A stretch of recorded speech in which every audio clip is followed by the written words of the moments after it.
મારું નામ માનસી સંઘવી શાહ છે અને હું કચ્છ જિલ્લા કોંગ્રેસમાં પૂર્વ પ્રવક્તા, જિલ્લા મંત્રી અને અત્યારે હું સેવાદળમાં પ્રદેશ મંત્રી તરીકે કાર્યરત હતી. પણ આ બધું જોતા અત્યારે મેં આજે રાજીનામું આપ્યું છે અને અમારા પ્રદેશના પ્રમુખ શ્રી અમિતભાઈ ચાવડાને લેખિતમાં કચ્છની આખી વ્યથા મેં ઠાલવી છે. જો ઇલેક્શનમાં ફોર્મ પાછા ખેંચવાનું હોય, અમુક હોય, પણ આટલા બધા ન હોય. એનું કારણ તમને કહું કે અમે પોતે ચૂંટણી લડેલા છીએ. અમારી પાસે તો ક્યારે કોઈ બિનહરીફ કરાવવા માટે કે કોઈ નથી આવ્યો. અને ઇવન કે જિલ્લાના અત્યારે પ્રમુખ શ્રી છે એ પણ વિધાનસભાની ચૂંટણી લડી ચૂક્યા છે, એમને પણ કોઈ બિનહરીફ કરાવવા નથી આવ્યો.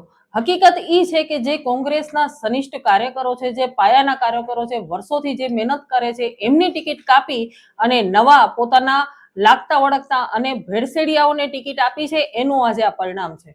તમને હું એક સીધી વાત કરું કે ઘણા બહેનો એવા છે કે જે ચૂંટાયેલા હતા, ભાઈઓ પણ એવા છે કે ચૂંટાયેલા હતા, એમના વિસ્તારમાં સારું એવું કામ કરતા હતા, તો એમની ટિકિટ કાપી છે અને એવા લોકોને આપી છે કે જે લોકો ક્યારે રાજકારણમાં આવ્યા નથી. અને હું તમને કહું કે ટિકિટ આપી હોય તો એ નેતૃત્વની જવાબદારી છે એમને પૂરેપૂરું માર્ગદર્શન આપવાની, એમને સમજાવવાની અને એમને ભયજનક વાતાવરણ ન થાય એ બાબતે પૂરેપૂરી ધ્યાન રાખવાની.